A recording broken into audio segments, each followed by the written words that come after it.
Hello and welcome back to the OB Podcast, the podcast where we talk about operating and the art of visual storytelling. Something a little different today. I was recently in London, England, and had the amazing luck of doing a Q&A for the ACO and the GTC there with Danny Bishop, who is an incredible operator. And thankfully it was recorded. So without further ado, here is that evening. Lock it up, nice and quiet, and let's roll. Rolling. Victor 30 Echo, take 2. Hey, Margaret. Hey, Mark. And camera set. And action. I just want to personally thank Danny for being here because this is an amazing operator right here, by the way. Anybody who doesn't know him.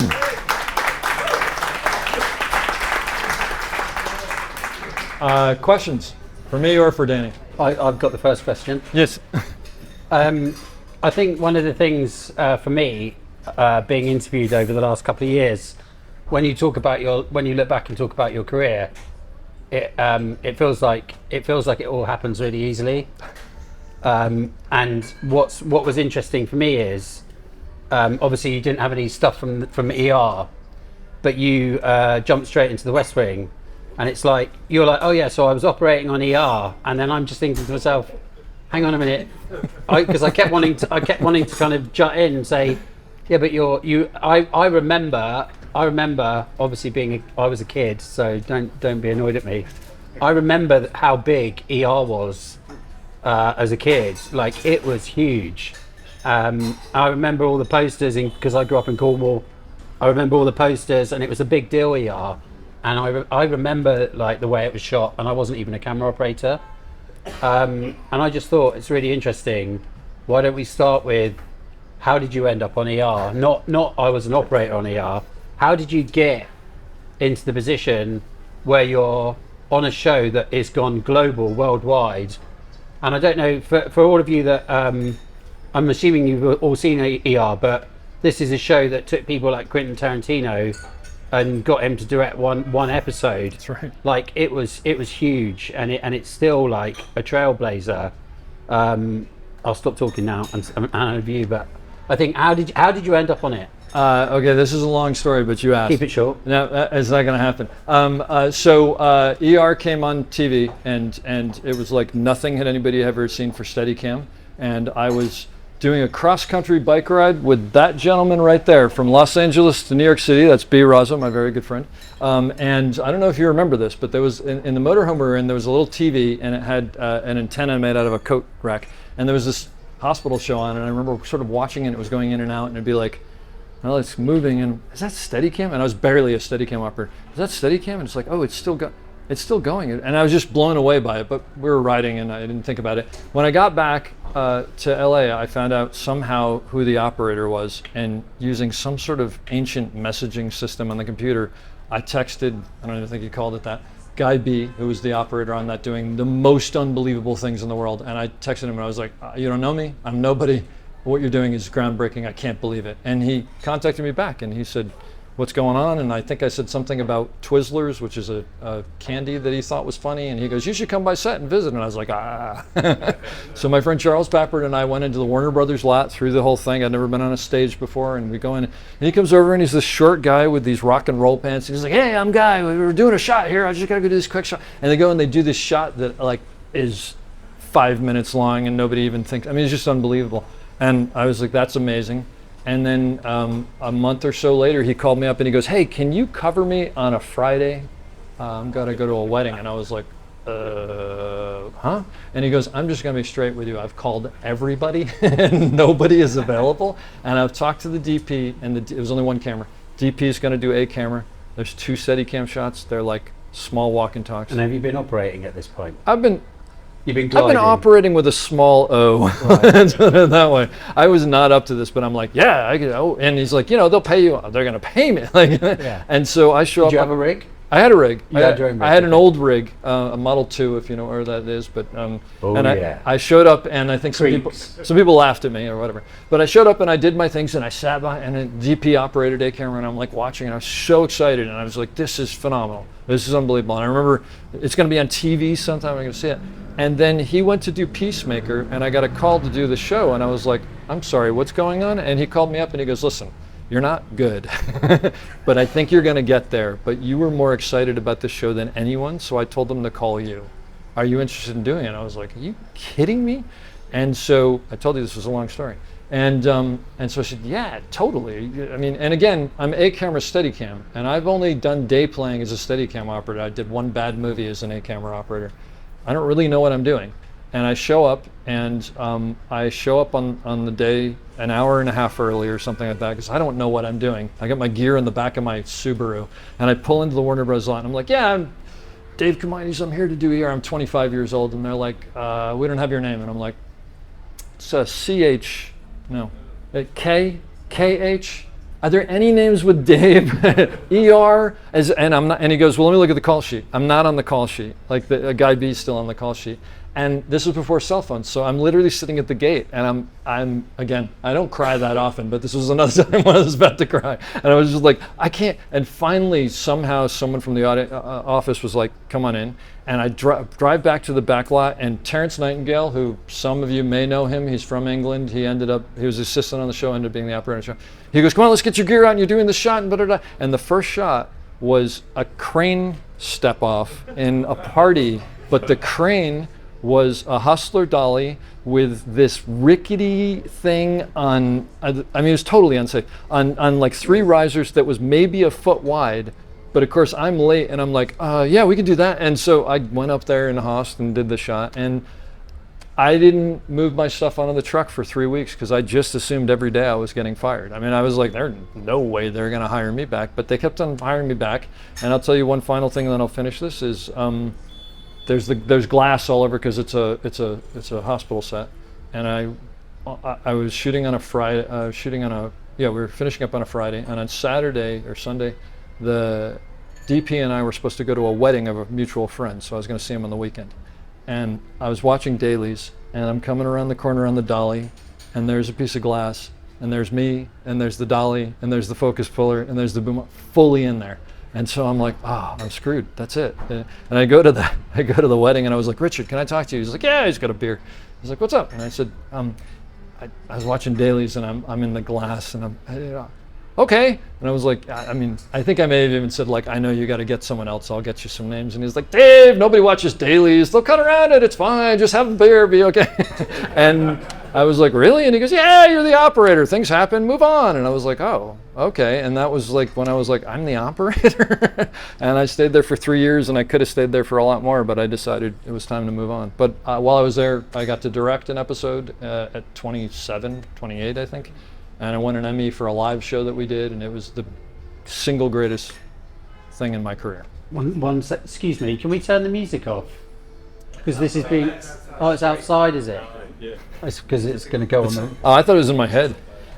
So I've got a question then, which is really interesting, because this is one of the questions I always get asked about my role as an A camera operator. Okay, but you have to answer it after I answer. My relationship with the director and the director of photography. If you get brought in early doors as a young operator like that, onto a huge show like ER, yeah, and you don't really know what you're doing, how do you circumnavigate that role? Not now as an experienced operator, yeah, but how do you know how much relationship you can have with the actors? How did you know how much you could talk to the director? Yeah. How did you know how much, that's a big thing 100%. To step in on. Well, it's so there's 2 things about that. Terrence Nightingale, who I mentioned, was the focus puller, and literally, I'm talking day one. I'd go, so let's get the let's put the 25 on, and he'd go, and I go 21, and he go, yeah, 21, and I go, and give me the wheels, and he'd shake his head, a fluid head, yeah, fluid. He totally made sure that I didn't, that I made. I mean, he helped me beyond belief. I didn't know I really didn't know what I was doing, and I was making it up. So basically, I don't completely know the answer to it, but I think what I did was I was like, I'm just going to keep my head down and kind of be quiet and just listen a lot, and try to fix things if I can, try not to screw up too much, and slowly figure out who's who and whatever. But the thing about that show was, it was all overhead lighting because it was big Steadicam shots. So the one thing that I had going for me was I wasn't as good as Guy by any means, but I could move the Steadicam around. So they were like, well, I mean, I guess he's got to do something because nobody else knows how to do that. Right, here. okay. So at least I had that, I think. I think that helps you if you have a specialty. But I think a lot of it is just listening and trying not to screw up and slowly going, well, I mean, I'll ask you this because I think it's sort of the same thing. When you start a show now, you're an amazing operator who has an amazing career, but you start a show with someone you've never worked with, a director. I mean, there's sort of the kind of slow figuring out how much they want from you and how much they don't, right? Yeah, I mean, everyone talks about having imposter syndrome, and I just, it doesn't go away. I don't think. Nope. I think that I think the way I look at it, stepping onto set, I'm just like, I'm still walk in and I'm like, look up at the stage, and I'm like, I can't believe I'm here, and it's like, I think that imposter syndrome just doesn't go away, and I think if it ever does go away, then maybe a little bit of the a bit of the sparkle's gone. I was lucky to go and work with Greg Fraser this week, and honestly, the night before I didn't go to sleep. You asked my wife, like all night long, I couldn't get to sleep. I woke up every hour. I got up really early, and I was like walking around the house, and I was like, right, I better go to work now. And I walked in, and I'd never met him in person before. I'd spoken to him in a Q&A, like shook his hand, and I was like, hi. And I think that imposter syndrome just doesn't ever go away. And I think every time you go and work with somebody new, whether you think you're more experienced than them or not, I think like you always feel like you're lucky to be there. Yeah. Because it's a creative job, and it's great to have a creative job. So I don't know how you walk that line. It just feels like it's an interesting anecdote from you that you just stepped onto ER because it was such a big show. That's like for me, it's like yes, like this week I'll tell you something I really struggled with going working with Greg. It's like they'd been shooting this film since May, and I'm going in on like week 20. And it's like they've got a style, they've got a rapport, which is very different to when you start on a film on day one. That's true. You all start on day one together.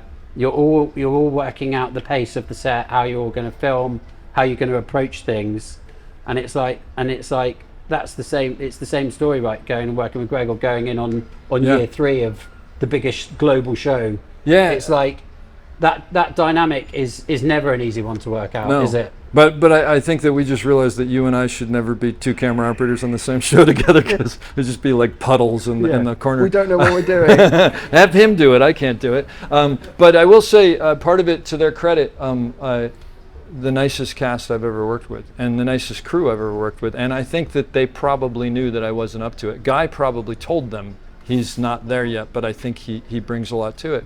And so I think they were very, I do remember there's one actor on the show named Abe Ben Ruby, who's this huge giant of a guy and lovely guy, and he's sort of a smaller character, so he would come and go. And I remember he was there on my first day, and I remember talking to him, because I remember very specifically because he's taller than I am, which doesn't happen a lot. I'm like, oh. And I talked to him, and he went off to do a movie, and he was gone for a month and a half, and then he came back, and he came in, and we're setting up a shot, and I'm like, all right, so let's bring the desk over here, we need to bring this over here, give him a file, let's bring something in here. And he looked at me and he goes, ooh, someone grew up. And I went, huh? And he goes, yeah, I don't think I heard you talk when I started here. And I'm like, oh, really? And he goes, yeah, no, I mean, it's great, but so at some point, obviously, I found my sea legs, but they required it of you. So I was lucky at the end of the day. I mean, that's the God's truth of it. So lucky, but you pulled it out. I pulled it, yeah, but they didn't realize. Okay, so questions from the audience? Yeah, a question to Dave for some of the stuff that you spoke about. No, and over here. I think what you're asking is about how you move the camera if you don't have a Steadicam. What is a good way to move the camera? Okay. Any tips, Dave? I mean, look. I'm the most non-technical operator you'll find, and there's sliders and there's dollies and there's cranes and there's all that stuff. But I mean, and this may be a cop-out, it's probably not answering your question, but I think what you need to do is to understand the story and know why the camera's moving, and then figure out what the piece of equipment, assuming you have everything at your disposal. And I think sometimes people go a little overboard with things, and it's just like, my favorite thing is like, do you guys call we call it a slider. Slider, yeah. Do you call it a slider here? Especially like newer operators, they'll get it on the slider, and it's like they're speed skaters at the Olympics, and it's like, it doesn't have to move. It can move, but it doesn't have to, so I think it's really about understanding what the movement says and then figuring out what it is. And you can do the same with Steadicam. It's like you can overdo it. So I don't know. I don't know if that answers it. I think that I think that's the right answer, and what I would say is, I think that you always try and work out what is the best way to move the camera. If you don't have, if you don't have a crane, if you don't have a Steadicam, it's like how is the nicest way if I move the camera at all? Like I did a film in India, and we used a wheelchair for quite a lot of it, because you didn't want to see the footsteps when you were walking, but you wanted the camera to be tracking. So it's like, and now I know that there's a certain level of, there's a really good level in post where they can stabilize a shot. Yeah. So I wanted a handheld fill, but you can dial down the level of the handheld by being in a wheelchair and being pushed. So it's still got a floaty feel to it, but you're not seeing the side-to-side footsteps. Does that make sense? Yeah. Yes, but then you would do a rickshaw. Yeah, I was in India, I didn't. Which is ironic. Yeah. And I had a actual wheelchair. rickshaw. Yeah. Sorry, I was just Yeah. asking, like, I'm thinking, like, why wouldn't you? And then, like, you... It's just one of those things. It's like just like improvise. I think it is definitely about finding the. I think, and then ultimately, if you can't make it move in a way that you feel looks good, just don't move it at all. I was Come wider and let the action happen within the frame.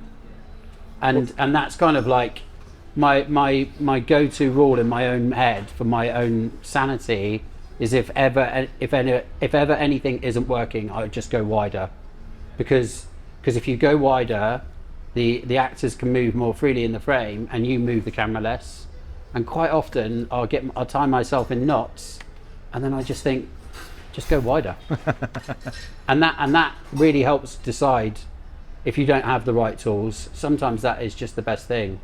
Even if you end up doing like 4 or 5 steps in, if you're a little bit wider in post, you can stabilize it, and it can look really good. There's a couple of things you said that sort of resonated, which is, I think it's not about, oh, we have a crane, so let's figure out a crane shot. It should be, what story is the camera telling, and now how can we best achieve that? And sometimes not having stuff makes you think very differently, and you come up with things you wouldn't have, which I always think is interesting. And also, I don't know about you, but I always find that any shot I'm ever doing, the more I simplify it, the better the shot gets. And the more complicated the shot is, it's not usually not as good. And I don't know why that is. And sometimes I'll find that if a shot's really complicated and I can do some massive move or something, I'll start to think about it. I'll go, you know what? I'm in the wrong place. I should be 4 feet over there, and then everything lines up. But sometimes you get so in the moment that you stop. And when I'm working with the dolly grip and assistant that I like to work with, they'll sometimes pull me out of it and go, what are you doing? Why aren't we just over there? And I'm like, we should be, so I don't know if there's any perfect answer. I mean, I think I told you this when you interviewed me. It's like on Star Wars, the key grip and the DOP had designed this shot without me, and I don't know where I was, but I turned up on like a Tuesday morning, and we had a Technicrane, and they were like, yeah, so we're going to play this in 1 on the Technicrane. And I was like, what? Like, I know when I can make it work and when I can't make it work. And I was like, this is going to be really tough. Yeah. Like, it's not, because there'd be certain situations where you're having to pan against the crane moving in and out. And we started doing it. And this is the problem when you work on like American shows, is there's like 15 people looking at the monitor that you don't know who they are. And basically they're like, we're doing the shot and it didn't work. And about an hour into it, I just went over to the DOP and was like, this is never going to work. It's got nothing to do with my operating. I just need to do it in 3 shots. I'll put the camera there, and the camera there, and I'll get you everything that you're trying to get. Because I knew they were going to cut it anyway. And I was just like, just let me do that and I will get it. And then we won't be tying ourselves into this. And I was like, my mouth was dry. And he was like, okay.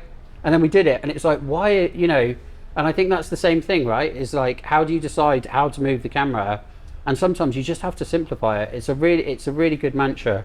It's like when you can't work out how to make it move well, just take a step back, have a moment to think, slow down and go, right, how do I do it so it looks great? Sometimes it's go wider and sometimes it's not move it at all. And that is definitely, even now, how I approach every shot. Is like, do I need to move it? Further to that, do you ever have directors who have very strong ideas about a shot that they want, and you know straight away that it's not going to work? And do you ever acquiesce to their demands? Well, I assume you always acquiesce to their demands. Is there ever a time that you don't because you just know ahead of time this is not going to work? Okay, so the question is, do you ever have a director who's got such a strong vision, and you're stood there and you're thinking, this isn't going to work, and what do you do? Do you do it or do you not do it? How do you approach that, Dave? Thank you very much. That's why Danny's a great operator. Yeah, well, first of all, the answer is yes. I mean, because James Samuels, who I mentioned, The Harder They Fall, had every image in his mind. The thing that I loved about him was he was willing to throw it out if something else came along that was better. He was open to that. Those are the best directors. Because to me, what I want from my director is that they have a plan and that they're willing to punt if the scene changes, the actors do something, you know, that they're open to it. But to your point, this is the shot I want, and just the physics of it maybe don't even work. You're probably fighting a losing battle if you start with, that doesn't work. So, you know, they go, we're gonna come here, we're gonna pull across the road and this and that and the other, and you're like, oh, that's so great. I love this shot. I love this. Pulling back here is so great. And you know what? We may have a problem with the cars coming through here. So could we be on a little longer lens and start here? And then we get that pullback. So basically you become this massive cheerleader to try to give them what they want within the physics of what you do. I mean, backing up a little bit, but it's sort of the same as this. My favorite is you come in and you're like, why are we on the zebra crane? And I've never heard of a zebra crane. And who owns the zebra crane? And they're like, well, the key group and the DP own it. And it was like, so now we have to do this shot that doesn't work on some piece of equipment I've never heard of. And it's like, oh, great. But these things happen. And so you have to start finessing it. And the reality is sometimes, and you've probably been there, if you pitch, you know, you soft pitch, and no, I want the shot, and you go, okay, I'm assuming, by the way, there's not a safety issue. That's a whole nother thing. If there's a safety issue, you go, I can't do this. It's putting these people, but if it's just not going to work, sometimes you have to go down that road, and the dolly grip is going, you know this shot doesn't work, right? And you're like, yeah, I do, but we got to show it to them unless you can figure. So sometimes you actually have to show it to them, and they're like, why can't we? And you're like, well, because the building's there. And unfortunately, you have to take it on the chin sometimes there, because you can't say, I told you so. When those shots make it into the final film, does that ruin your enjoyment of the film? It's unfortunate. I mean, what I will say is, on a larger picture, I don't want to use the word control, but I try to have input into making something successful as much as I can. And there's sometimes you come up against something where it's out of your hands. And unfortunately, at the end of the day, if a director is so locked into something, and I've been on things where I've been doing something and the actor's like, why are you over here? That I'm over there doing my soliloquy, and I'm like, this is what they want. Look, I'd love to look at you over there, but maybe you should talk to him. Sometimes you have to do what they want, and you have to realize that it's not, you lost that one. Yeah, I think that ultimately that you're there to complement the director, right? And I mean, there are so many stories that I could tell you where I just stand there and I hang my head, and I'm like, even in recent times with directors that I can't really name, but I'm stood there and it's really tense and everyone's angry because you're going over and you're blocking a shot, and you just think this is never going to work, and you're not even allowed to talk because the set's like in lockdown because everyone's so stressed, and you just want to go over, and it's like, even if you raise your hand, everyone's going to be like, shh, like that. So then you're stood there going for the shot, and you're thinking, I know it's not going to work, and it's like, and then it's like, cut, it doesn't work, and it's like, well, I know, like, you know. So it's like, that never goes away, and that's not that you're not good at your job. It's like there is a pecking order, and that is the director of photography and the operator, and it's like you can't override those two people.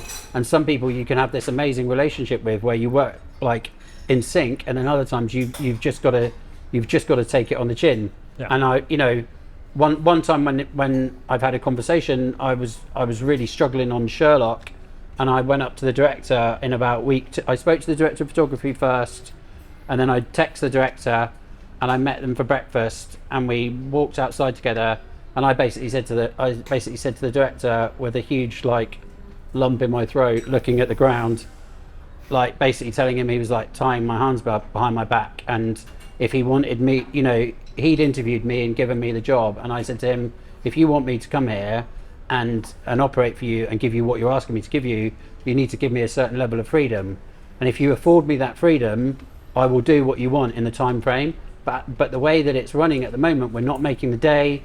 I'm not doing it for what you want. So can we work together? And he wasn't annoyed at me. I think that he respected the fact that I'd gone up to him and said, look, this is how I feel about it. And after that, it was stupid things like we'd be setting track up, and the first AD would run in and go, hey, Danny's moved the track a foot. And it's like, yeah, I've moved the track a foot because there was a pot plant coming out of Sherlock's head. Like, I haven't done it for my own personal gain. I've done it to make the film better. Yeah. And ultimately, sometimes it doesn't work, is the honest answer. Sometimes that dynamic doesn't work, and sometimes it's a real cluster, and it's not always perfect, and you kind of have to muddle through it. And I think that's filmmaking, and it can be really frustrating. But ultimately, I think that's, especially as you get older, like us two stood up here, is that you start wheedling out those people. And I've got directors that call me that I won't work for, and they call me and I'm like, nope. It's like, I don't want to work for you, because I want to go and work with people that want to be collaborative, because ultimately everybody is trying to make the film better, from the runner to the operator to the boom man or woman, and it's like it's a collaboration, isn't it? And it's like, I think it can be really frustrating in that situation. Basically, there is no right answer. The thing that I would add to that is, and Danny sort of gave a great example of it. I've had situations where I've gone up to a director on like the third or fourth day, because usually there's like a little like figuring out and all that, and I've gone up and go, I feel like you're frustrated with me, and I don't want you to be frustrated with me. All I want to do is take what you're giving me and make it better. I don't want to change anything. I'm just trying to constantly make it better. So what can I do, or what am I doing that? And sometimes you have to be very careful, because sometimes they'll go, no, everything's fine, and it's not. And then you go, okay, we're going to play this game and that. But sometimes, and I've had directors go, you know what? Yeah, I'll be perfectly honest. Sometimes you're not giving me enough time to like figure it out in my head. And if you could just hold back a little, I know you're trying to help, and I love what you're giving, but I just need a little more time. It takes me more, you can see it faster or whatever, I don't remember what. But so I think at the end of the day, if you're honest with them, you're either going to get the person who can't deal with honesty, in which case you're screwed anyway, or they're going to go, no, I respect the fact that you're being honest with me. But the larger picture is, as I said, I don't view it that my job is to do everything successfully, because sometimes you can't. I view my job as whatever I'm given, I want to make it better.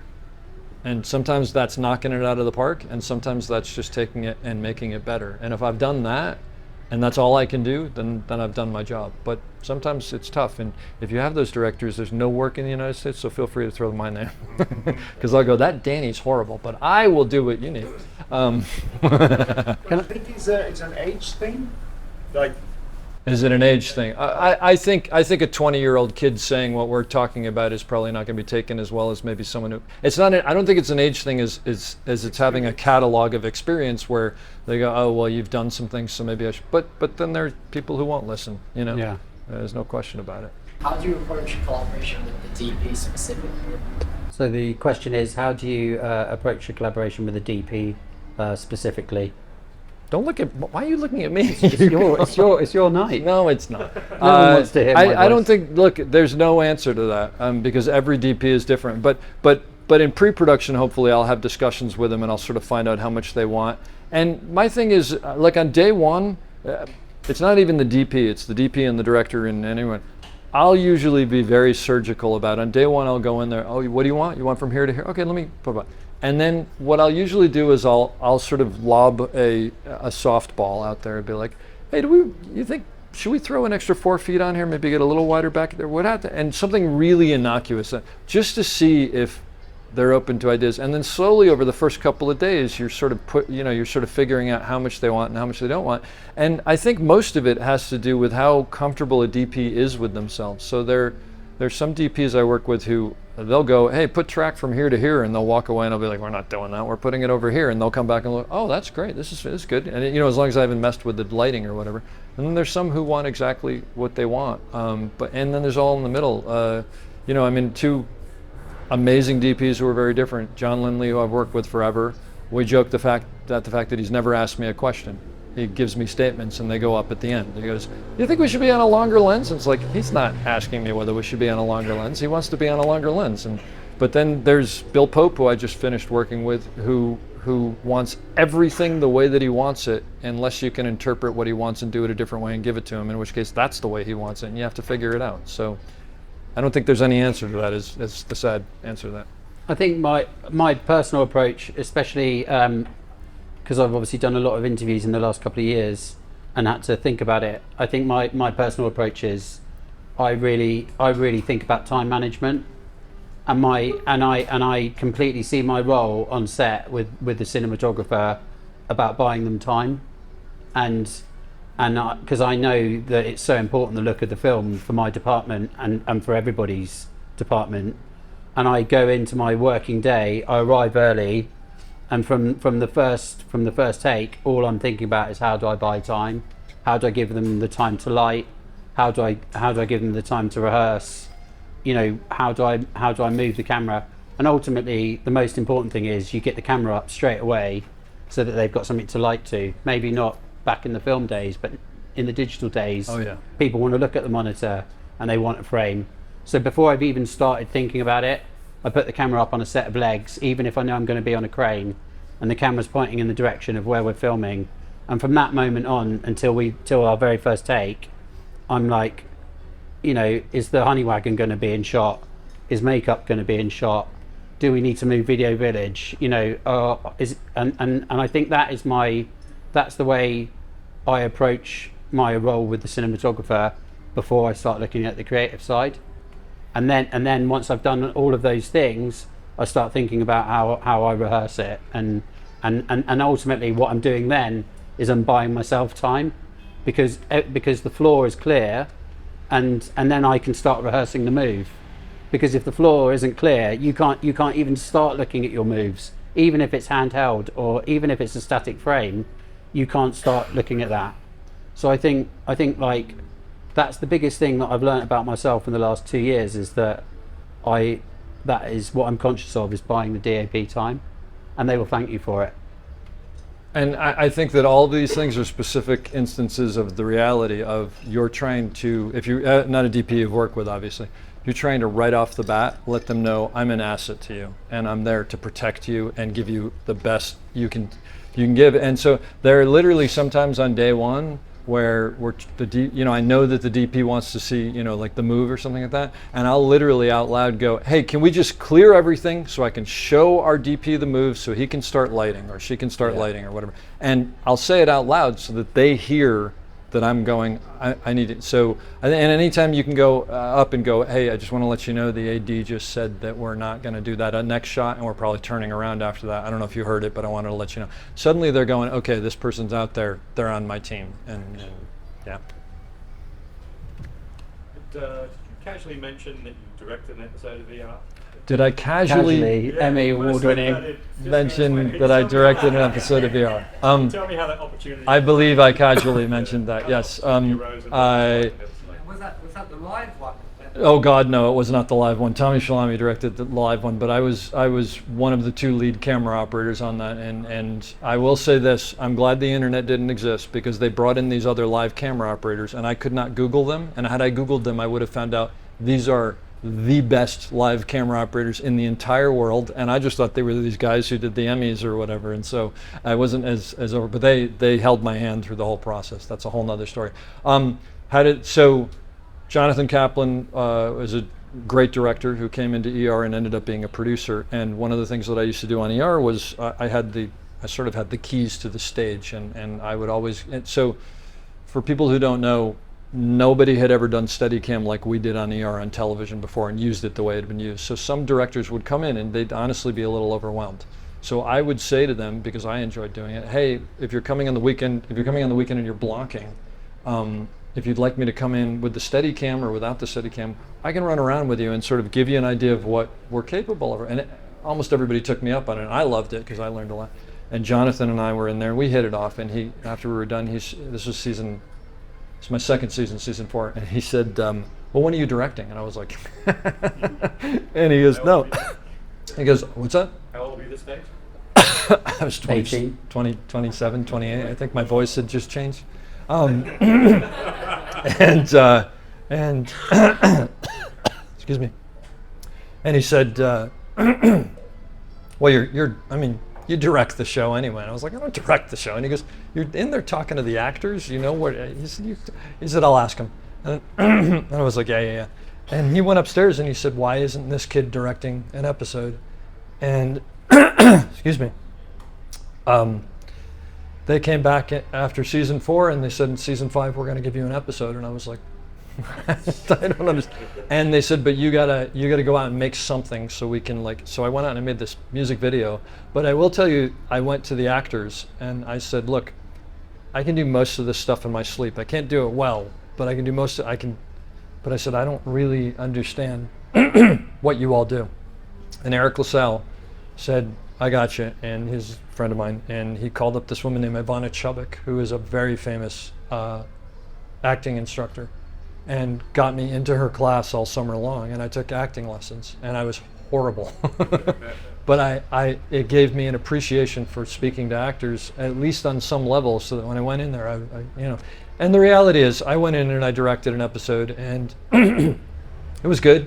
I mean, wasn't terrible, and everybody wanted me to succeed. And I could have directed more had I stayed, but I had already made the decision to move on to greener pastures, but I ended up directing other episodes as well. And then the truth of the matter is, I came home one day and I was like, I don't like this. I like being an operator. And my wife was like, why? And she goes, because everybody thinks they can do your job better than you can, but when I'm in a Steadicam, nobody's telling me what to do. And I go home and nobody calls me, and it's great.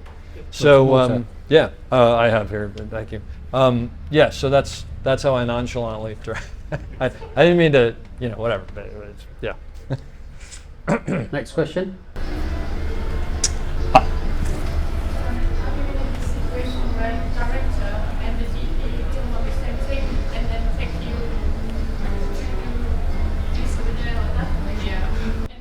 Are you ever in the situation where the director and the director of photography don't want the same thing? And the director takes you one way and the DOP takes the other way, and what do you do in that situation?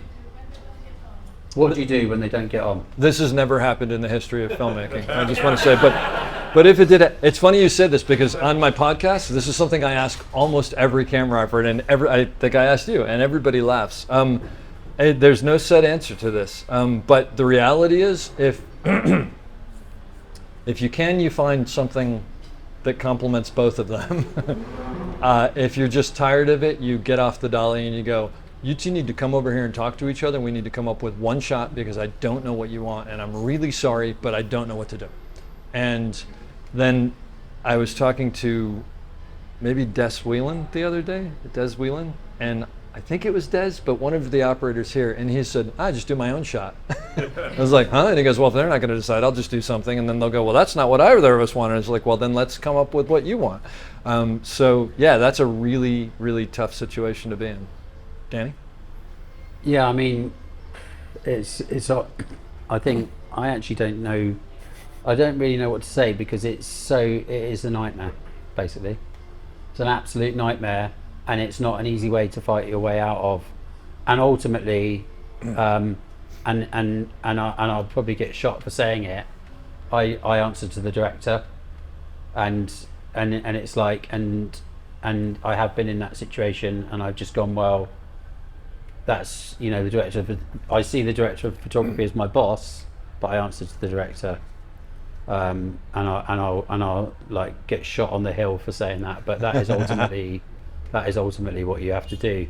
And there are situations when it's been an absolute nightmare, and there is not and it isn't easy, and I was thinking to myself when I was away this year about all the times I've been interviewed in the last few years, thinking about how easy it is to sit up here and give answers, and actually the reality is when you're filming it isn't easy, and sometimes it doesn't work, and sometimes you don't get on with people, and it's horrible, and you go home from work at the end of the day and you think, oh my god, and you just hope that those days are the small amount, they're in the minority, and the majority are the other days where you have a lot of fun and you go home feeling creative, and hopefully you get to wheedle out those people.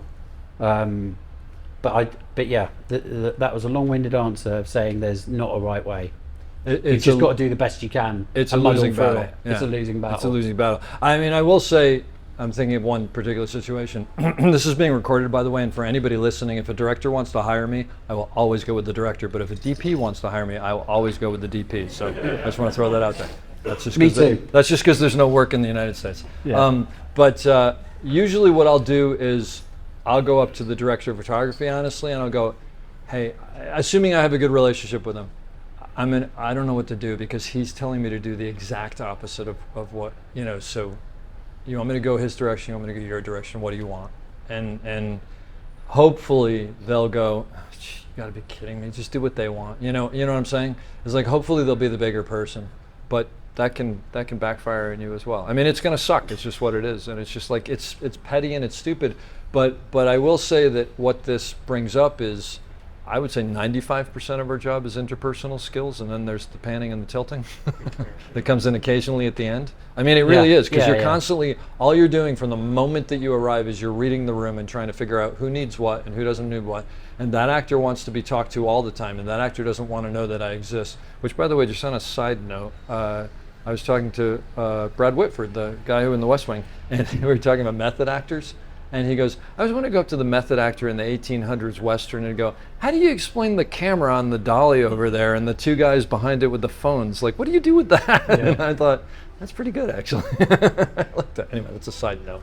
What about the editing? Do you have any relationship? You go to the edit afterwards as much as you learn the acting? Do you learn anything from the editing afterwards? Yeah, so the question was, do we go into the editing at all, and are we have anything to do with the editing? But you also said something else, do we learn from the editing? I will say I don't generally go to editing because I don't either. You're shooting. I mean, it would actually be fun, and I've done it. I have done it in the past just to understand it better. But I will say that when we're rehearsing and they come up with, a master or this or the other, I'm constantly thinking about what I think the edit is to make sure that we're not missing a piece. And some of the shows that I've done where I'm really thankful for is I'll get a call a week in from the editor going, hey, we just want to let you know, like, we love the fact that you're giving us so, not so much stuff, but like the right pieces and whatever. That always makes me feel good. It doesn't happen, but like, you know what you're doing. I think the key thing is you have to see the edit as you go along. I think that it can really change your view about the show that you're working on. Because you ultimately, I find that I'm so invested in one shot at a time, and I even though I'm looking at a scene and I understand the scene, I get so invested in one shot that I forget that it's going to cut together, and then when I see it cut together, I'm like, so that's why she went out that door and came in that door, and it's like, I think seeing the edit is just such a fantastic thing when you're shooting. I'm not talking about like seeing rushes. I'm saying, like, the following week, to get the last week, if they've done the edit, is to actually sit and watch it because you go, right, okay, and you can kind of learn that your own style within the melee of the film that you're making. And on last year when we did Star Wars, I kept thinking I was going to get fired every day because it was so tricky, and I'd go home, like, it's interesting what Dave said about thinking about it later. I was going home in the car, driving home on the M3 every night, thinking, I fucked up the end of that shot, and then I was like, I fucked up the end of that shot, and then when I watched it cut together, I was like, they're not even on that bit. Yeah. And I think that's what you forget as an operator, because you're so invested in every single shot, because you want the beginning to be good and the end to be good. And then when you watch it in the edit, they're not even on the beginning and they're not even on the end. And sometimes they cut the middle out. Yeah. So it does really help on anything. And quite often, if I know the director well enough, I say, hey, why don't you cut together like a sizzle reel and show the crew halfway through? Yep. Because that reinvests the crew. Because everybody's working like on a 10-week shoot at week 5. If you sit and watch 10 minutes, everyone's like, oh yeah, right, that's what it looks like. So I think that side of the editing is brilliant. But in terms of sitting and watching the edit, never go to the edit suite. Never, like, even afterwards, it just magically gets edited together by somebody more important than me. Anyone else? Tony. Guys, can you talk more about working with other departments to control the chaos on set? Working with other departments and controlling the chaos on set. Danny? Working with other departments is obviously really important.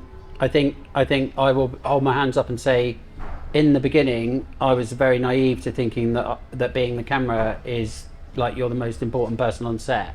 And I think as you get older and greyer, you realise that everybody is absolutely integral, and like the moment that you have that understanding of everybody being integral, that's when filmmaking becomes really fun.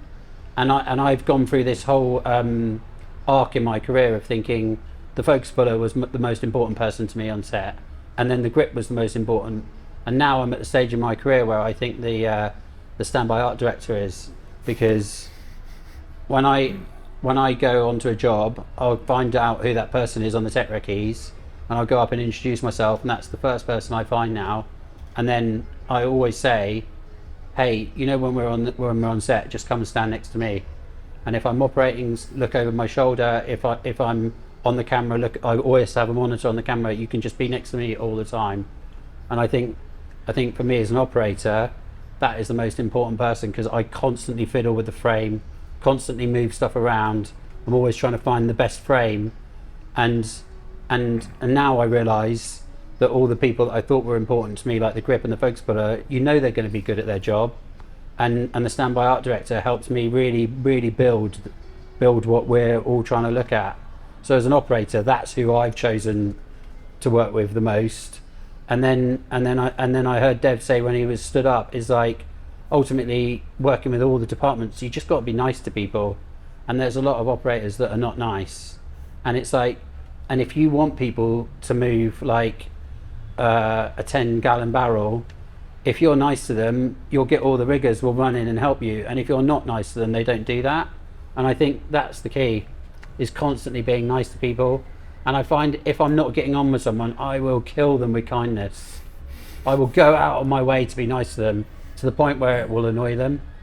Because then they cannot do anything but go, oh fuck, I'll move it for you. Yeah. What about you? Yeah, I mean, I think it comes down to respecting people's jobs and knowing everybody wants to do their job well, and just like you want to do your job well to make the DP and the director work well, and they all want to do their job well, and there is a little bit of a battle, because the reality is, like a camera Steadicam, right? Everybody's looking at you going, oh, this is cool, and you're the center of it and whatever, but you're just juggling all the other things that are going on, and you've got a little more responsibility, or more so people are going to like point at you if something goes wrong, but everybody still has to do their job. And the other thing I think that I realize is, you know, that I don't know what it would. No, I mean, I really think that all of them are important, obviously, and I respect all of them. But I do realize I can't do any of their jobs as well as they can. So they are as important as I am, because if it's a period piece and I nail the shot, but you know, Hanes' underwear is showing out of the back because the wardrobe person hasn't been given time to do their job, that shot doesn't work. You know, I mean, and I'll give you a very minor example, but I was on a show and we had 2 trainees, and one was just Johnny on the spot every minute, and the other one, it was like the 15th hour, which is what we do in the United States, And I looked over at him and I go, hey, can you do me a favor and get me a cup of coffee? And he went, and he walked away and he came back and he kind of hustled at me. And I said, look, I'm going to be blunt with you, just so you know. I said, you're kind of pissing me off right now. And I get it, because you didn't get in this business to get me coffee. But first of all, as a trainee, your job is to be around to do whatever we need, and that's what I need right now. But what I want you to realize is at this moment, when I'm falling asleep and I have an 8-point techno crane shot that I'm trying to bring all this in, you getting me coffee is one of the most important things happening on this set, because it's going to allow me to get through this. So I know it seems demeaning, but it really isn't.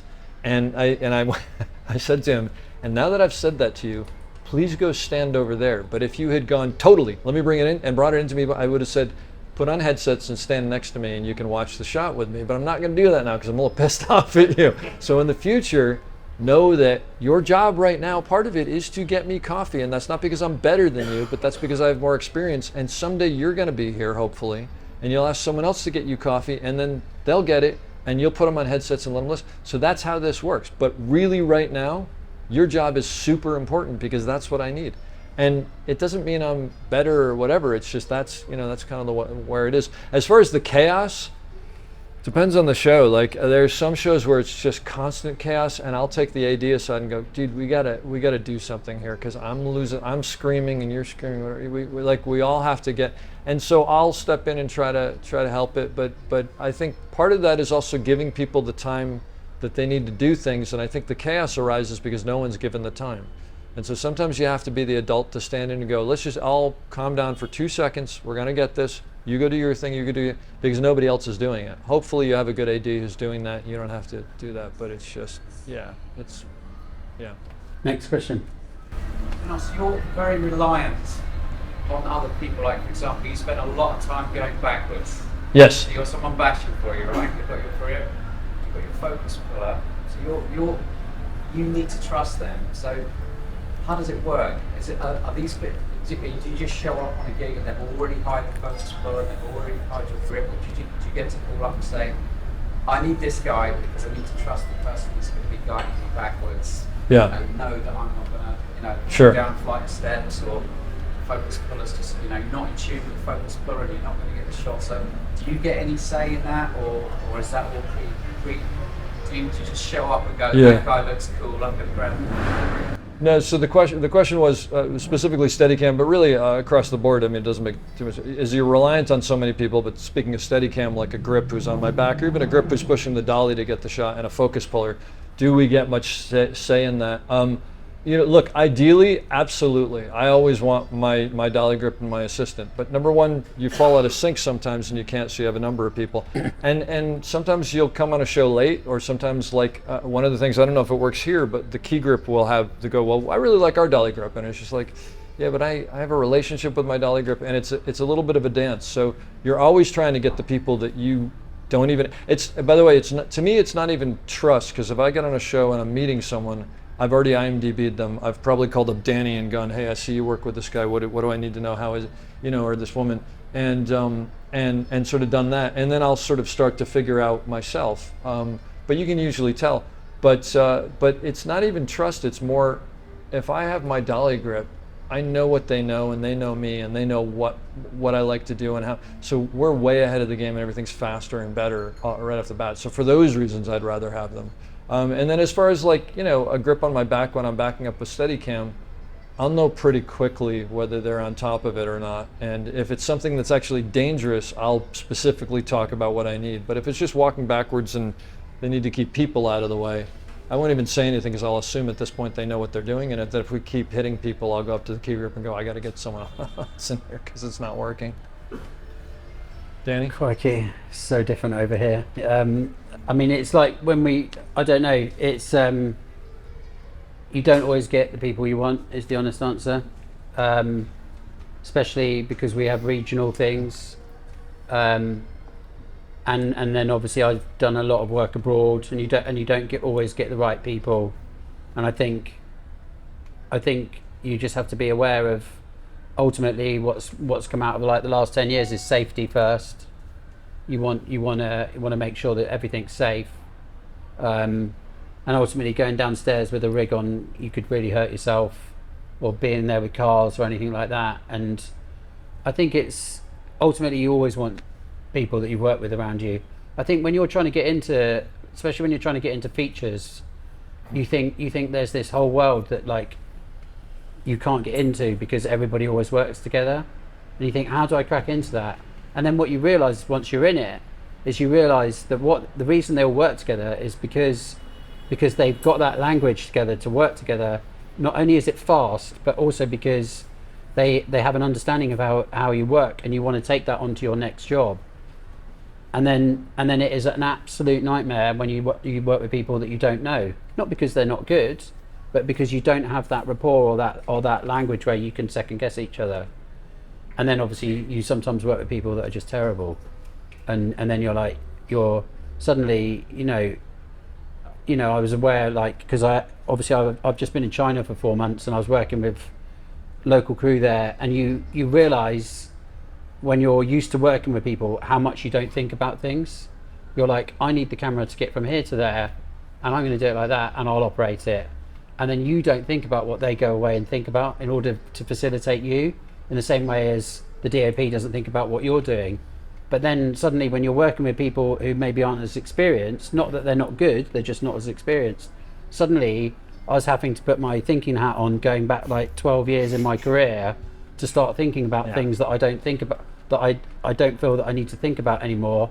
And then I'm like, why is the camera doing that thing where the crane's going right, but I'm having to pan that way? Why because a good crane grip will do that for you and work that out for you.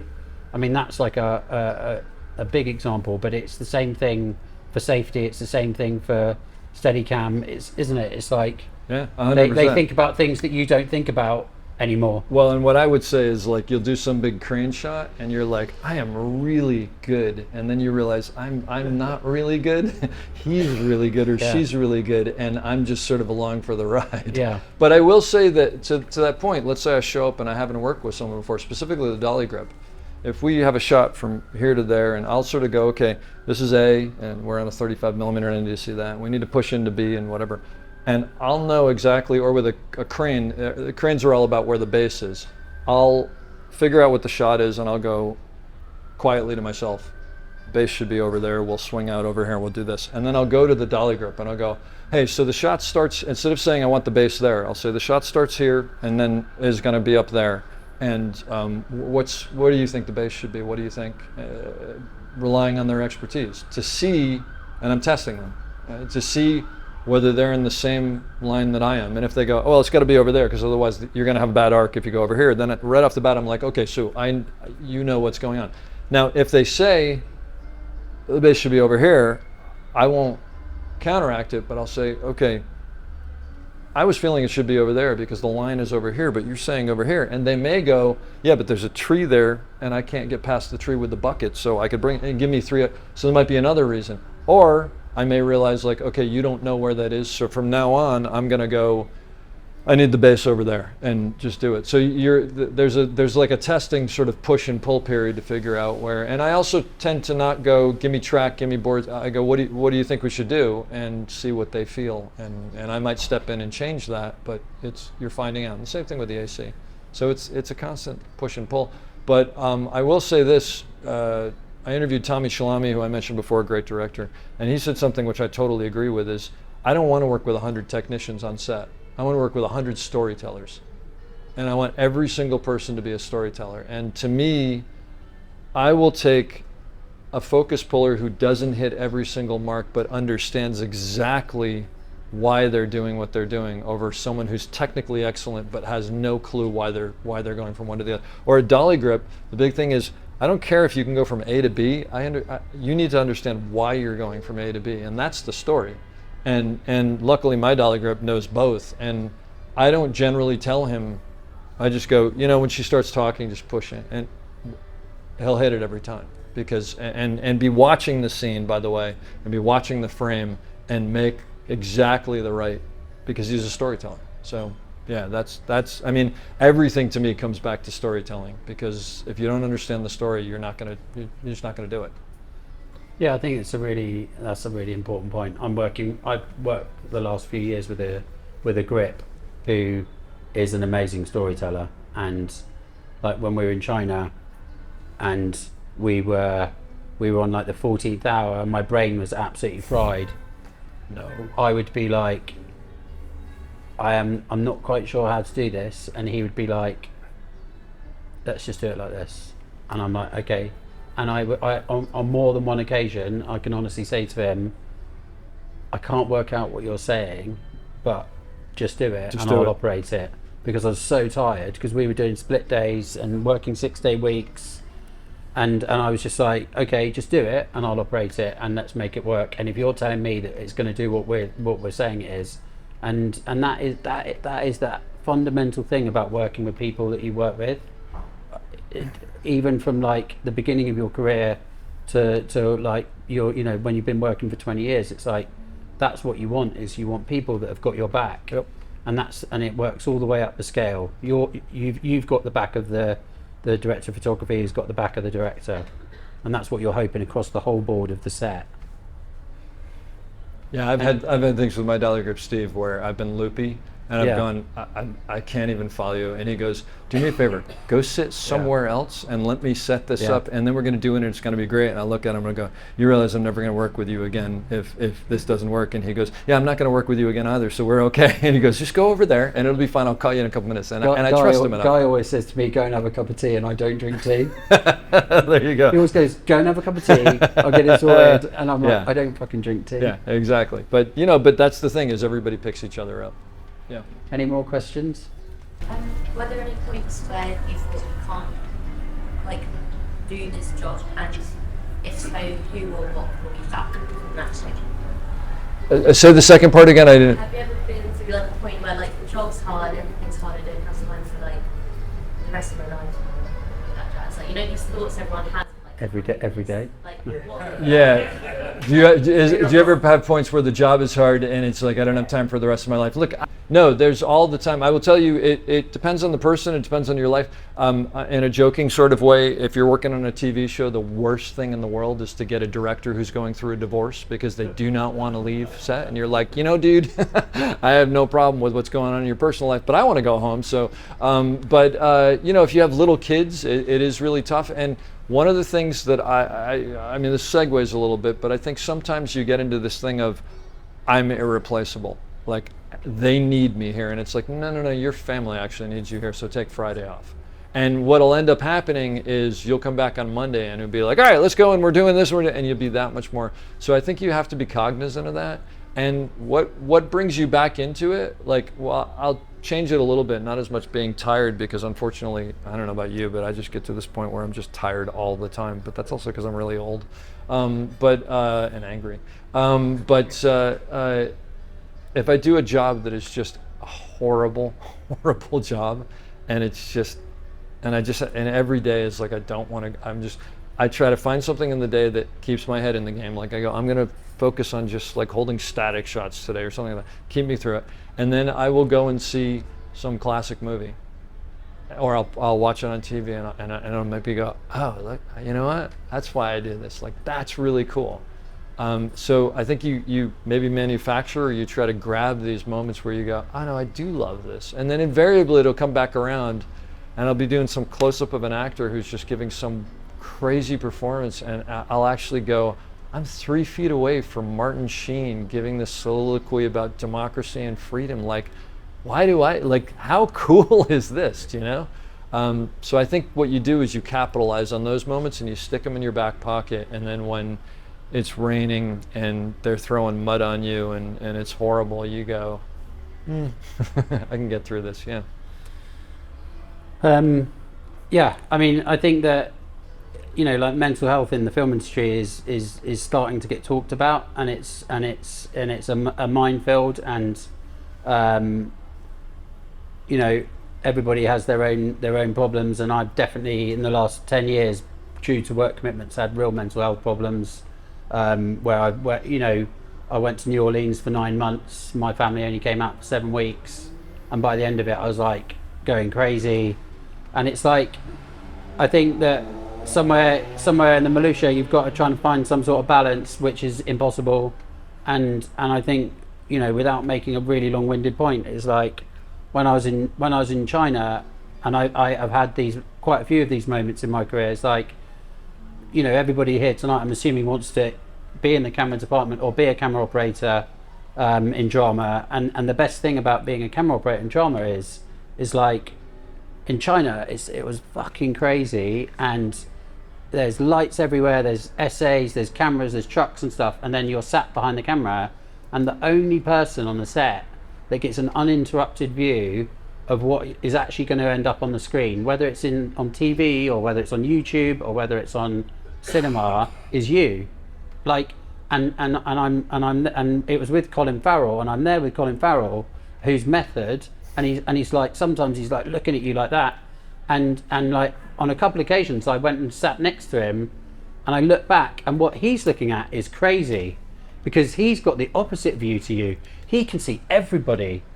And I think that the thing that I always remind myself when I'm having tough times is, like, it really is like the best seat in the house, because nobody, and honestly, it's nobody has got the view that the camera operator has got. And that's not being big-headed. That is like, that's what it is. It's like the real thing. You're sat there and you are lucky enough to be looking at an actor giving a performance, and they're giving it their all, and you're giving it your all, and it's like, and you get to see exactly what's going to be printed, and it's like, and that's the enjoyment part of it for me, is like, is taking that and going, right, I really struggle when my family aren't here, or I really struggle doing these nights, but if I do this and enjoy it, then somewhere in there I'm going to try and find a balance, and that kind of is the thing that helps me. And then when I see the cut, like I said, halfway through the show we got to see an 18-minute cut of the film, and it sucked me back in. Yep. Like, it literally gave me, it was like somebody'd given me an energy drink, and the next day I was like, right, that is why I'm here. That's why they've got me as the camera operator, because they want me to do those shots and to do those things. And it's like, and I am exhausted, and I am missing my family, and I'm not eating because the food's shit, and it's like, you know, and I'm not sleeping, and at the weekend we're going to bed at 6 a.m. and it's like all of those things. It's like, am I going to get sick? Everyone's got, you know, people have got COVID, all down the line. And then I think that's, and I think that's the same. I think that's the same if you work in television as well. Like, you know, it's no different. It's like, it's worse. I've been there's somebody at the back that I worked with at the beginning of my career, and we went all over the world together. And it's like, and I still think about those sunsets. I still think about, like, being up in the mountains, filming those sunsets and sunrises. And it's like, that is the joy of being behind the camera, is that you're capturing those. And I think that's why photographers go to war and film and photograph war. It's like, not because they're like enjoy being at war, but it's like they see the importance in what they're doing. And it's like, and I think that's the great thing about being behind the camera. And it's like, hopefully somewhere there it dials down the mental health problems, and sometimes it works and sometimes it doesn't, and you have dark days and you have good days. But I think it's one of those things that to do this, if you don't love it, you're probably not going to do it well, because it's too hard. It really is. So I asked Danny this on the podcast, and this shows you what an amazing operator he is, because we talked and I was impressed and this and that and the other. And then I thought of something and I asked him a question, and I said, wait, you did All Quiet on the Western Front? And he said, yeah. And I said, and it's in German? And he said, yeah. And I said, do you speak German? And you said, no. No.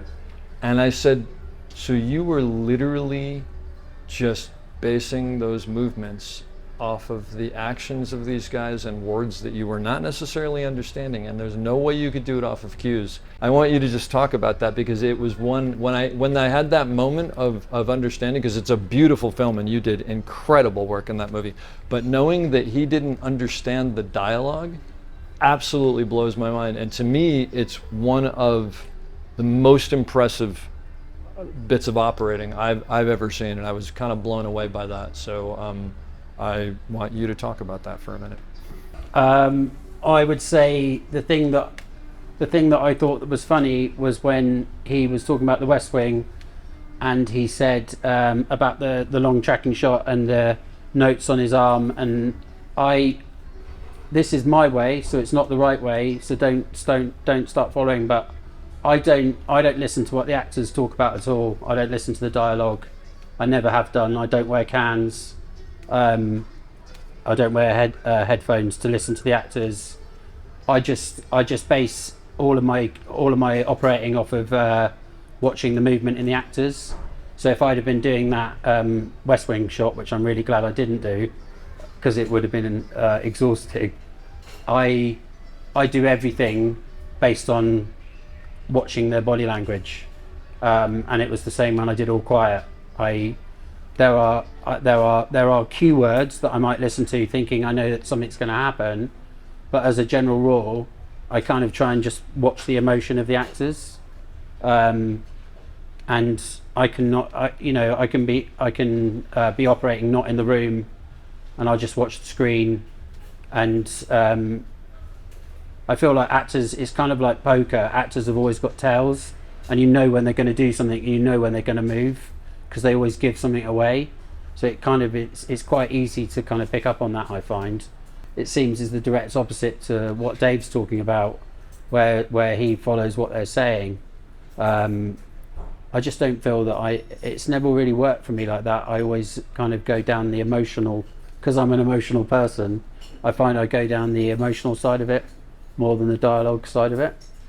Any more questions, or should we? Oh, go on. Do you think technology, the difference between shooting on film as opposed to digital camera stuff, has it changed how long you work? I mean, the digital camera you could shoot 10 takes, not using film. Has that affected the industry over time? Want to take that? Has digital cameras changed the film industry from not filming on film and filming on digital time, how long you can do things? I think the honest answer is there's really good examples of where it works really well, and there's really bad examples of where it works really bad. I've done 2 films on 35mm, and that's it. Everything else I've done on digital, not through choice. And so when you step onto set, everybody talks about this massive dialogue about the olden days where they did it better with film. And I think, yeah, but there's been some amazing films made on digital post those golden days. And the reality is, it's like anything. I think I always quote like the Industrial Revolution. It's like life moves on, and it's like, yeah, film is beautiful and it's so romantic. There's no doubt about it. And if I could, I would shoot every film on film, just because it's a nice thing to do. But nobody wants to shoot on film in the UK, apart from people that have got a lot of money. And so it's just digital all the way. And even though film has this massive comeback, I think last year every Oscar-nominated film in cinematography was shot on film, wasn't it? For the first time in a long time. I have no idea. Yeah, I think it was. Okay. And I think Dave's probably better place to tell you about the days shooting on film, because I never did. I've done 2 films, sadly. Ouch. I know. I wish it was more. Back in the day when we used to shoot film. What I will say, I'll answer it in 2 ways. I don't really care what is recording the image, because I can give film to a person who doesn't know how to tell a story, and it's not going to work, and I can give digital to a person and it's not going to work. Look at the movie Pi that Matty Libatique and Darren Aronofsky did. It's shot on 16mm reversal. It's unbelievable because it's an incredible story. But what I will say is this: it has destroyed, and I do mean that specifically, the way that we make movies. And the reason is because in the past, and still the present to some extent, when you were rolling film, something important was happening. You were expending film. There was only so much film you could use. There was money. You could call it whatever you want. But when I made the jump to digital, when we made the jump to digital, I had a problem at first that my shots, I just was like, I hate everything I do. And I couldn't figure it out. And what I realized was, when I used to rehearse, Steadicam rehearsals, you give like 60%. You're like, I'm gonna be over here. You're sort of figuring it out, but you're not like nailing it. And then when the film would start to turn and the post would vibrate, I didn't realize it until it was gone, but something important was happening. And it was the same thing when it was next to my head. And I had to mentally manufacture like, oh no, this is the take. Like, I have to do this. And I think also it's why when we rolled film, everybody was quiet on the set. It's why, and now everybody's like, look, we'll just keep the cameras rolling. We'll just go. And I think it has destroyed some of the process. Now that's not the fault of digital. You can still make a perfectly great film with digital, but I think the process has suffered some, and it's not for the better. I also have a really big pet peeve on this. Let's just shoot the rehearsal. Maybe magic will happen. And it's like, first of all, magic doesn't happen. I'm good at my job. You're good at your job. The actor. But like, let us figure it out so we can. And then you shoot the rehearsal. Like, well, that didn't work. And it's like, yeah, because we haven't figured the shot out yet.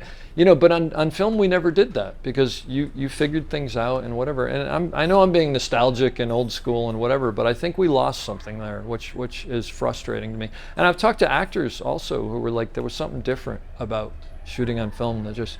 But that said, look, there are great movies every year that are shot on digital, and it's not because they're shot on digital, it's because people are just, using. And camera-wise, my assistants know this, I have zero idea what any of those buttons do. And they lock them before they hand it to me, because if they hand it to me in a car, 2 minutes later I'm going, it's in Chinese now and it's upside down. And they're like, well, push the return. I'm like, which button do you push? They know I have, and I don't care. I have zero interest in any of that because to me, it's a box that looks at a picture, and that picture I'm using to tell stories. And that's the end of this. It doesn't make a difference what's behind that thing. I did do, I've got a funny anecdote about, I did a Bollywood movie and they don't waste any film at all. And obviously the protocol over here is turnover, put the board on, set, Danny, are you set, action. And in Bollywood movies, they just go, action, and the focus puller turns over. And I was like, and I wasn't even ready. And like the actor's acting, and I'm like, I haven't even panned. And I'm like, what's happened? Like, and they were like, oh no, you were meant to pan then. I was like, yeah, I know, but you didn't, And then I just couldn't get my head around it because they were like, action. And so I was going to just one thing. Any of the students that are here, have you got a question? Yeah, please. Rather than go on. What's like the best thing that, say you talk about improvement goes bad, say you have to work with somebody, what's one thing that person can do to make the collaboration? So the question is, if you do end up having to work with somebody new, what is the best thing that they can do to kind of make that collaboration easier?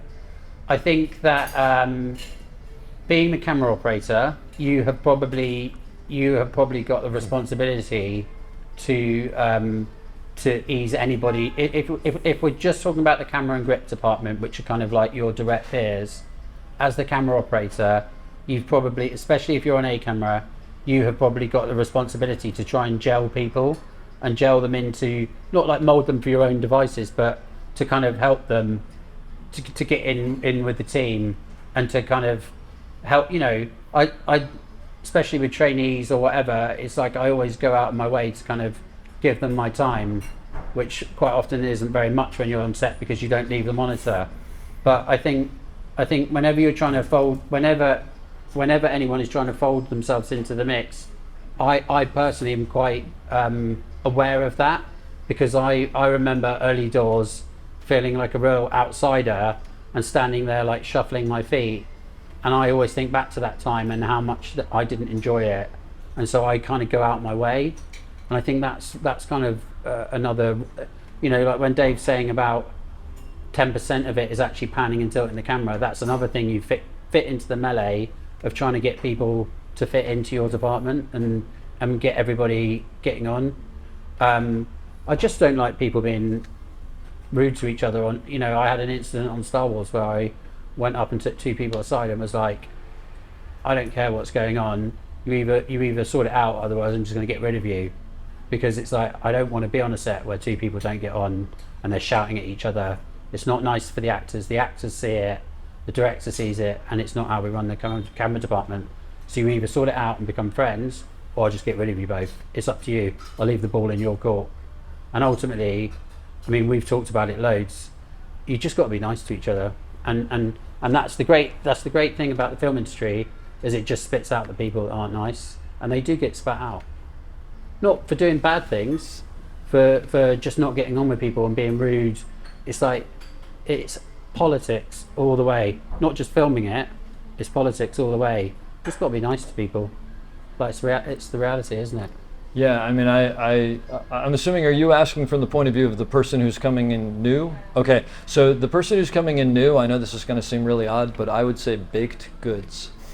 If you can bring in homemade chocolate chip cookies to people, people are going to go, I don't even know if you know what you're doing, but I really like these cookies, bring them. I sort of am kidding, and I'm sort of not kidding. And I, by the way, will bake stuff and bring it to my crew because they remember that stuff.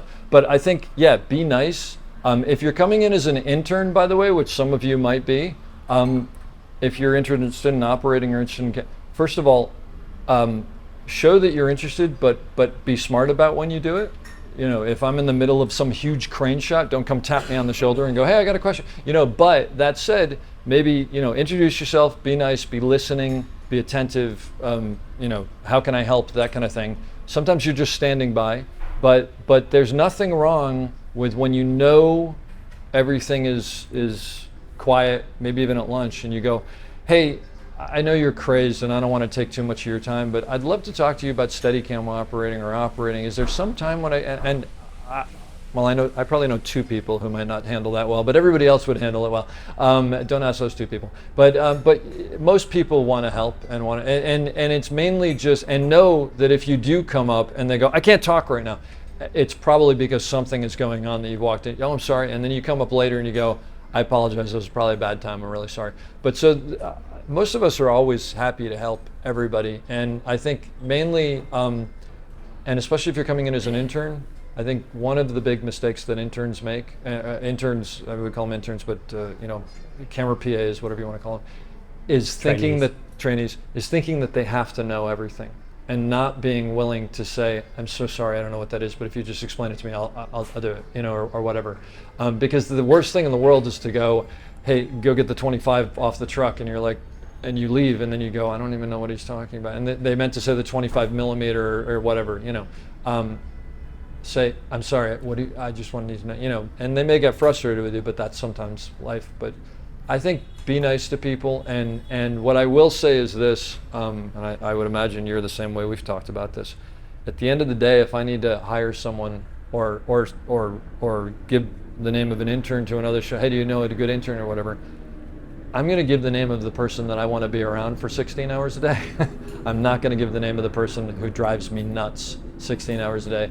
And that thing that I told you about the guy who didn't want to bring the coffee, the other intern was this young woman who surgically knew when was the right time to ask a question, and always wanted to ask questions but held back, and always asked the right question and would quietly listen. And she was constantly, by the second day, she knew what type of tea the director liked. She knew what type of coffee I liked. And she would walk up after lunch and go, hey, you ready for a coffee? And I'd be like, no, I'm cool. And then she'd come back an hour later and go, can I get you a yeah, great. Immediately, she's important to me, right? So you figure out these little ways to make yourself important, and yeah, but be nice. The other thing I'd say is rule number 1, don't ever be late. Yeah. Like, don't ever be late, and there are so many examples where I haven't brought people back because they're late. Like, it's just don't ever be late, or at least don't be later than I am. Yeah, but it's like, even, you know, even like in my day-to-day family life, I'm always early. Like, I can't, it's because I've been doing it for so long in my career, I can't break that model. And it's like, don't ever be, you know, and trainees cannot get this through their head, but if you have to be on set at say 7:30, get there for 7. So you always build in that buffer time, and on almost always on films, I give myself an hour. I have an hour buffer. So if my call time is 8, I am there at 7. I'm always on set at 7:30, even if I'm not needed. I will sit there and I will listen. And sometimes the director's there, sometimes the DOP's there, sometimes they're not even there, but the art department is, and I've just told you they're like my closest friends, and I will go and hang out with them and talk to them about stuff because I know what's going on. And it's like, that time management thing, when you start in the industry, is the number one, apart from being nice, is the number one thing. It's like, be on time and be early, always be early. Don't ever be late. And I'm going to do a shameless plug for my podcast here, because the last question I ask every guest is, what piece of information, advice would you give to someone starting out in the business now? So listen to every episode and go to the end. And then the other one that I would specifically say is, the second or third one I did was with a young woman named Rochelle Brown. She started out as a camera PA. She lucked onto, I think, a commercial, and the DP was Bob Richardson, who is a very tough individual. And they kind of fed her to the wolves and were like, you go take care of Bob. And within a day, she knew what he liked to eat, she knew his coffee, she was dealing with his cases, and she stayed with them for 2 years because they were like, Bob's happy with you, you're with us, we're bringing you on everything. And she now is a Steadicam operator, and she just shot her first short, and she calls Bob Richardson up and said, will you sit and watch with me and give me your ideas? And he's like, of course, yeah. So, and she talks about how, yeah, I want to be an operator someday, but I'm a PA right now, and I'm going to be the best PA I can. It's worth listening to. It's gold. Yeah, I worked with a trainee last year who I loved, and because we never stopped, she cut my chicken every day, which has now become like a joke. And I said to her, when you get your first film as an operator, I'll come and cut your chicken for you, because she was so good. I love that. She was That's so fantastic. cool. So one more question, and then I think we're Yeah. done. Go on. What have you seen lately that is good, and what are you watching now? That's a horrible question to ask. Oh, well, so the question is, what have you seen lately, and what are you watching now? Anything like that? I mean, obviously, the biggest thing for me this year was June 2. I think it's like... Was what? June. June? Yeah. Greg Fraser's film. I didn't see it. You haven't seen it yet? It's joking. No. I think for me, it's like... Oh, Dune. I thought you said June. You people talk June. funny. Sand Okay, Dune. June. Okay, Dune 2. I actually have not seen Dune 2, but I know what I it think is. for me, that's like... I heard it's amazing. Seminal, like... I mean, it doesn't need any kind of introductions. Apart from that, it's a good question, but I can't think of anything right now. This is probably not what you're expecting, but I just did a commercial in Chicago for a couple of weeks with Bill Pope, who I mentioned earlier. In Chicago, they have a place called the Music Box Theater where they show revivals and stuff, and they had a new 70mm print of The Searchers, and we went to see that along with a bunch of other people, and it was just so cool to see a movie with huge vistas. You know, it's not what you probably expect, but it was just like. And it's John Wayne, and he's overacting and all that stuff, but it's just like Monument Valley, and it's one of those things where you're like, this is like why I got into the movies. I mean, you know, it's that big stuff. And I just rewatched Aliens, and oh yeah, I mean, I just was like, you got to be kidding me, like Aliens. And again, Alien or Aliens? Aliens is what I watched, Right. but Alien. But shameless plug again. If you go to the website, theop.io, there's a visuals and then the images I think it's called, and I have a thing up there of these still images that I've collected over the years and still collect from movies that I just think are like, they just tell a story. And so every once in a while I'll just go in there and I'll bop around and I'll go, you know, I haven't seen The Matrix in a while. I love The Matrix. I don't care what anybody thinks. And I'll watch The Matrix and I'll just get jazzed again about something. And so yeah. And I tend to, I mean, this goes a little far afield, but I tend to try to go to art museums just to get inspiration and like look at Renaissance paintings and try to question why they put, you know, Jesus where they put him or whatever, the light and this and that and the other. Okay, everyone, thank you very much. Thank you so much.